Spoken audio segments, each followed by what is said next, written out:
Good morning, good afternoon, or good evening, my beautiful hot messes. My name is Mistress Lavender, and today I'm reading Rich AF by Vivian 2. I'm on page 214, and so let's begin. I'm at You Might. You might have heard people buzzing about market corrections when stocks take a dip. That just refers to a rapid change in the price of a specific security or index. There's actually not one specific definition for correction, but generally you'll hear a decline of 10% or more in the price of a stock or index referred to as one.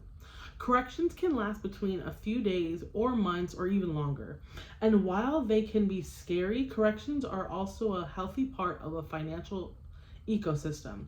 They help adjust asset prices from getting too overvalued, which helps us out of the bubble territory, aka the moment of major height preceding a crash. Money management to do for chapter 5.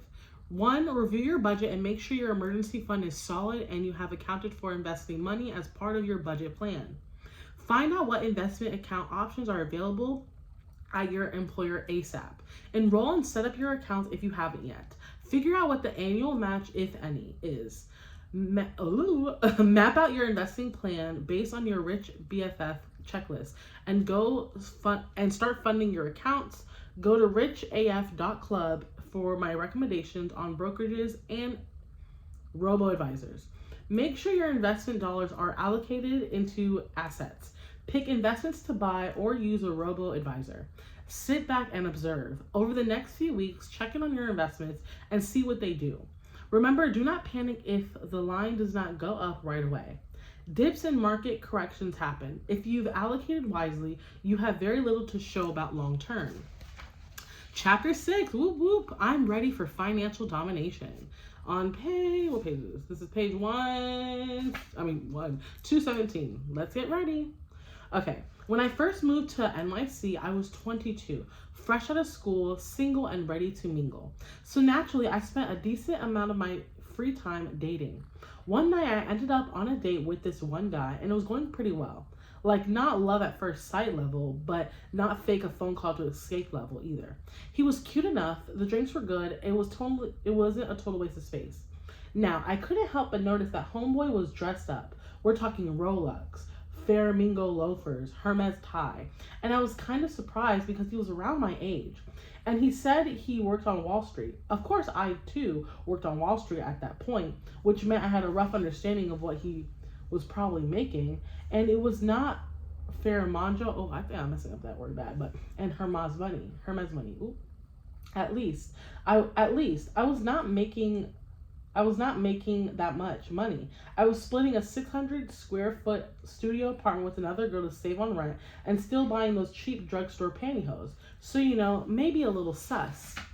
See, I talked all about in this book about all the stuff rich people do to get rich or get richer and stay rich. But I want to be absolutely clear. Being rich doesn't automatically make you good at money. In fact, some rich people terrible with money. And I didn't quite appreciate how true this was until I started hanging around them. Like on this date. As it turned out, this dude spent the rest of the evening talking about how he traveled to Mykonos, how he bought himself his Rolex with his bonus, blah, blah, blah, blah. Tacky. I was kind of losing interest. But somewhere between tequila shots 6 and 7, he let it slip. He had 5-figure credit card debt. Yes, my drunk A almost fell to the floor when I heard that. Like, sir, you are wearing your debt all at once right now.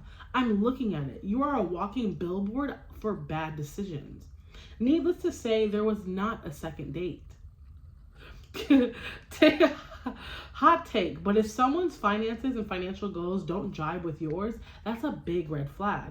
My little outing with Wish.com, Chuck Bass here, just goes to show that even people who work in finance, even people who are literally born rich, because I did mention this guy was a big time CEO too, aren't always good with their own money. This guy was about as 1%y as it gets, and yet he still didn't understand why it might be a bad idea to rack up thousands on a credit card he had no way of paying back on time. Understanding the fundamentals of earning, budgeting, saving, and investing is all well and good, but there's also some next level S that you need to get in order to truly achieve financial domination. Things like credit, debt, and even taxes can all be used to your advantage if you know how they work, or screw you right over if you wing it. Luckily, you got your rich BFF ready to show you all the ropes. This chapter is all about the more meta stuff that comes with money: borrowing it, paying it back, giving the government its cut, sob sob, and making those big financial plans that'll let you do whatever you want with your life. Unless that involves going into debt for designer loafers, can't help you there, bro. Cash versus debt versus credit. When to spend with which? When's the difference between cash, a debit card, and a credit card? I know it sounds like a setup to a dad joke, but it's a legit question, right? Why do we have these so many forms of money to use anyways? Does it really make a difference to pay with a weight of bills versus an Amex card? If a credit card is swiped in an empty forest, does it make a sound? Okay, we're not in a freshman philosophy seminar, but still. There are pros and cons to each of these methods of paying for things, and knowing the difference will seriously level up your ability to spend wisely. Cash. Generally, I'm very anti-cash. One, there's no protection. If you have $20 in your pocket and you trip and the $20 falls out on the sidewalk, well, that's not your $20 anymore. The next person who walks by, it's their money now. Don't really love that for you. Page 220. 2, it's really easy to spend cash. It's not going to show up on a statement except as ATM withdrawal. So you can easily get into this weird headspace of lying to yourself because future me will never know. Ha ha ha. 3, you're not getting anything for spending cash. You don't get credit card rewards. You're not getting bonus points. You're not getting cash back. So there you go. Unless you're just trying to pick up a Gatorade from the neighborhood bodega, I just see no reason to be using cash.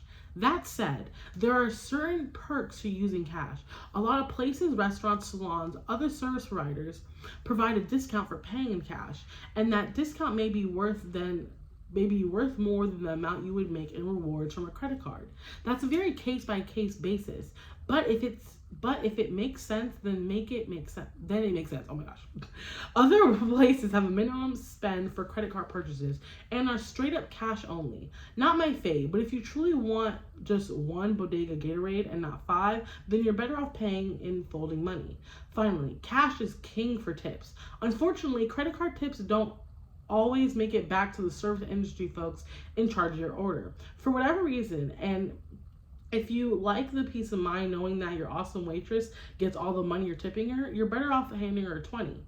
All things considered, the best strategy for cash is to withdraw it only when you know you'll need it for something specific, so you're not tempted to spend it freely or lose track of it.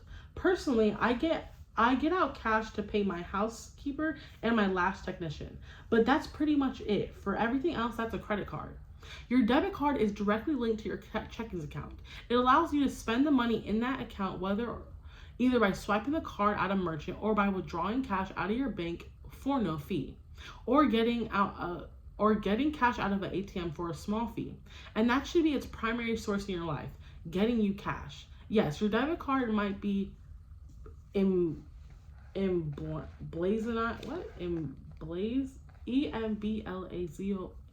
emblazoned, girl, with a Visa or MasterCard logo. And yes, you can swipe it at the register or punch the number in online just like it's a credit card, but I seriously don't recommend it. Too often, people tend to think of debit cards and credit cards as basically the same thing, and that's just not true. They don't see the point in having a credit card because they already have a debit card, and that lets them swipe for stuff instead of using cash. And isn't that the point? No. Buying with a debit card is the same as buying with cash. You're not getting anything for it. If you're already handing over a card or typing in a number, why not use a credit card and earn something in return? Also, as with cash, there's no protection. But in the case of debit cards, that lack of protection is actually potentially much worse than the finders keepers nature of cash. If you drop 20 bucks, you just lost 20 bucks. That's it. If you drop your debit card, you potentially lost everything in your bank account. Whoever finds it can swipe and tap and order on Amazon to their heart's content until you realize and have the bank freeze the card. And unlike with a credit card, that money is likely not coming back. This is where debit and credit cards really diverge. A debit card